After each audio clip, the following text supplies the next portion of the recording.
This is Jamie Drummond for Good Food Revolution.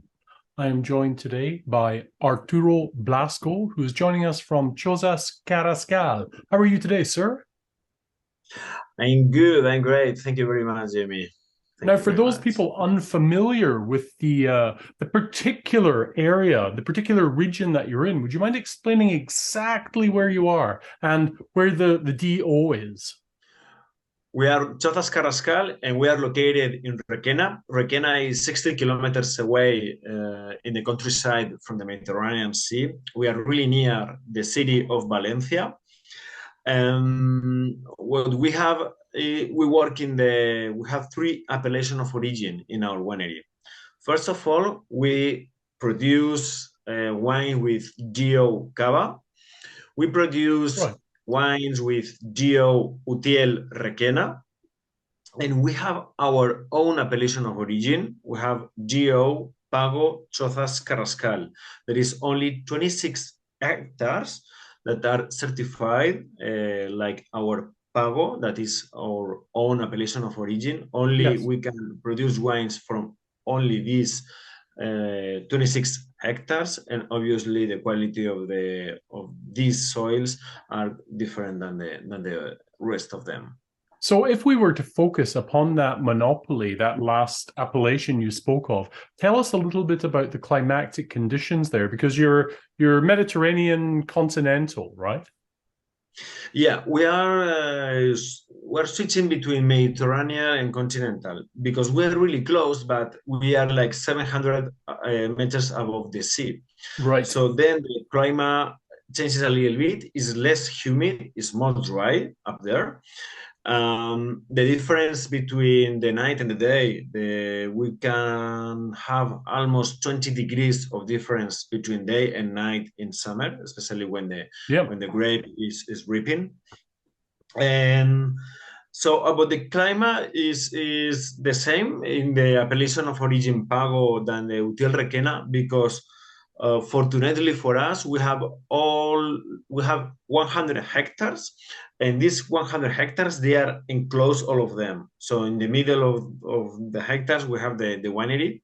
So the 26 hectares that we work with Vino de Pago, they are with the same climate. So if we have hail, rain, or lack of rains, is almost the same. But what is different and what is special is the soil. The soil conditions, they are on the top, they are organic material on there, like everyone knows, or almost 100% of the soils in the earth Right. has this condition. Then we have a layer of calcar, Yeah, and then limestone. Yeah. the very bottom we have sands and gravels. I see. So it's good because when we have the rains, normally they are really consistent for only 1 week, but they are really big. So these gravels they allow to dry the excess of water. So it's much better for the roots in the vineyards. Another factor, I believe, is the something like 3,000 hours of sunshine you get every single year. There's quite a lot of sun up there, right? Yes, we have to balance and to control in the vineyard to prepare for this because in summer our ribs is really hot and sometimes it's lack of rain, so we have to balance in the vineyard. So we put the vines when on the in some parcels we have the bush vines, Right. so we allow the plant with the leaves to cover like an umbrella a little bit the soil just in order to keep the evaporation of the water that we have in the soil to keep the humidity. And as well, when we trim, we try to balance as much as possible the charge of the vineyard in order to have less quantity to have better quality. So normally we work between 2 and 4 kilograms of grapes per vine. I hear you. I hear you. Now, you've been around since 1990, and I've noticed in looking at the different grape varieties that you have quite the combination of the traditional Spanish varieties and international varieties. So let's start with the Spanish varieties. You have Bobal, you have Macabeo, you have Tempranillo, you have Monastrell, you have this one other one I'm forgetting. No, that's it. That's and then on the more international varieties, you have Cabernet Sauvignon, Cabernet Franc, Merlot, Sauvignon Blanc, Chardonnay, and Syrah. Yes, yes, yes, yes. So tell us a little bit about where your focus is. Yeah, we have to think that when we planted the vineyards in 1990, in that time in Spain, especially in Requena, the majority of the wine was made for bulk. So Right. in that time, they only wanted to make big quantities. Yep. It was the wineries they didn't bottle. So when Julian he wanted to make a winery, he wanted to have the best quality possible. So he wanted to copy what he already saw on his holidays, visiting wineries in France, all around the world, in California. So he wanted to focus into the quality. So in that time, Julian, he was not involved into the wine industry. So he hired a flying winemaker, a French Oh, right. Okay. Yeah. consultant. His name is Michel Poudou, and he recommended him to plant French varieties and different Of course he did. plants Yeah. in order to have better quality, because in that time that was what we had in mind that is best. Yep. Now the evolution is no, we have good quality grapes here, so we have to keep. Yep. The only thing is that we have to work better with them. Or in another way, not better. We have to work in another way to them in order to have quality wines. So, but in that time, the wave, the nouvelle The vague fashion. Yeah. in this Yeah. moment was to plant different varieties from different places. But today we are really surprised about how these grapes are performing, especially Cabernet Franc, that is a French variety, is performing exceptionally well here with our wines. But you would say that for the most part today, after going through that evolution from your birth in 1990, you've now begun to concentrate on those traditional native Spanish varieties, right? Yes, Bobal is the top one in in red grapes. So when you're speaking about Bobal, for those people unfamiliar with the grape variety, how would you describe it, and how would you describe the wines that come from it? Yeah, Bobal is deep in color, is quite fresh because the level of acidity is quite elevated. Mm-hmm. You don't balance well in the vineyard. And as well, it has body because normally as well is with a high potential of tannins. But normally I could say that is a really extremely aromatic grape with most into berries, dark fruits. Even sometimes reminds me the liquorize like chewing gum. Yes, That yeah. smell of Interesting. strawberry Yeah. is quite intense in nose, and then in the palate is quite fresh with body, with a long taste. Cool. Now you have three wines in the market in Ontario right now. The first being the Rosé Marine Garnacha 2021. Tell us a little bit about that wine. Yeah, rosmarin is it's typical Spanish rosé because it's made from garnacha. So the style that we are making the rosé is focused to make rosé. So we know exactly which parcels are going Right. into the rosmarin. So we pick the grapes, we harvest earlier than if we Yeah. consider than a red grape and than a red wine, in order to have that acidity that is going to give us the freshness. the color is pale if you compare with a typical rosé from Spain. Yes. So Yep. it's pink color, a real pink color.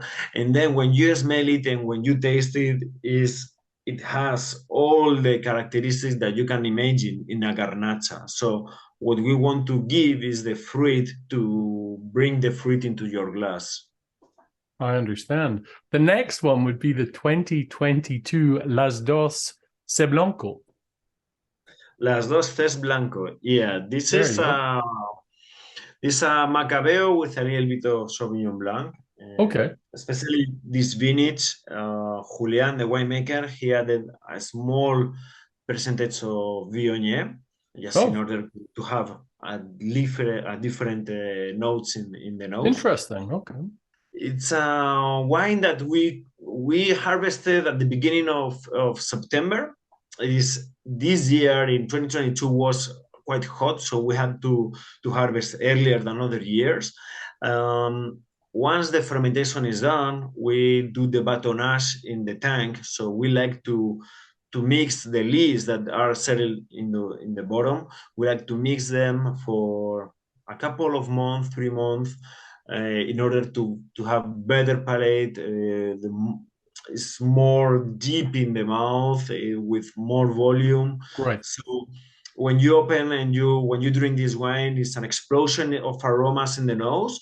Not only the Sauvignon Blanc is appearing, you can as well appreciate the pear, the tropical notes, some notes that is coming from the Viognier, and then in mouth is fresh because it's a wine that is quite fresh, but as well you have the long palate that is helping to you to eat with food. Superb. Now, with the rose marine and this white, what would you pair that with perfectly? Well, both of them they are for light meals. Yeah, Light meals, but they can allow as well some gastronomic meals harder. I always like to see that when you drink wine, the food pairing is about what you like. So if you like I hear you. rosé wine, you will eat with whatever you want because it's the meal that you like and it's the drink that you like. But in order to give some notes or some tips, I would especially for the rosé, I would pair with a nice paella, homemade paella. Right. Yep. It's typical from Valencia. It's our traditional dish.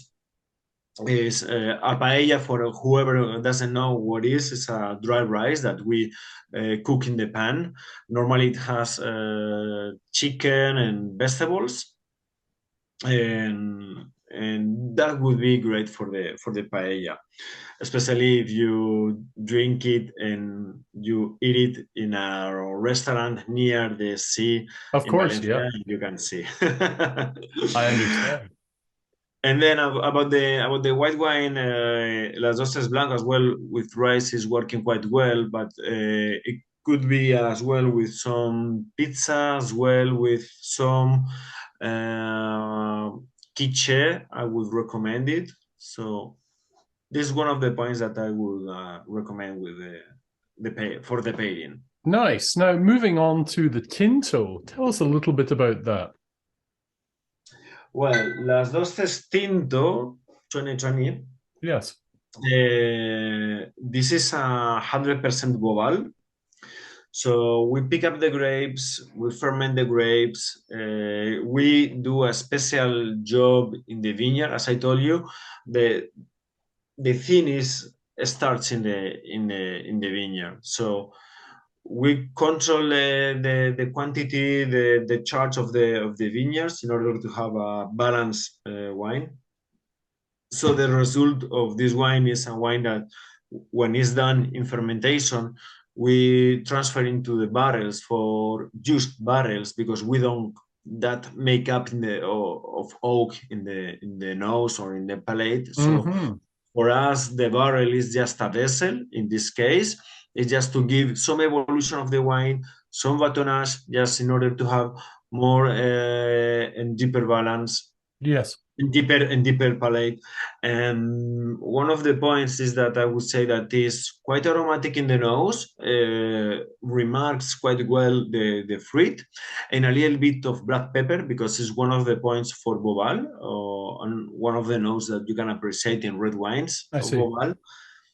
And then in the palate is fresh, but as well is quite balanced with the volume because, as I told you, we work in the winery. One of the points that we work, one of the style is to be good in the mouth because when you are drinking a wine, we think that we are not just looking a wine, you are not just smelling a wine, you are drinking a wine, so should be perfect in the mouth. So one of the points that we can highlight of this wine is the palate.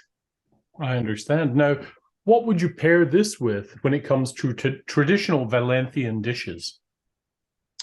Well, in Valencia, we make a barbecue made from pork. We have the Yes. longanizas and morcillas, but as well, I would pair with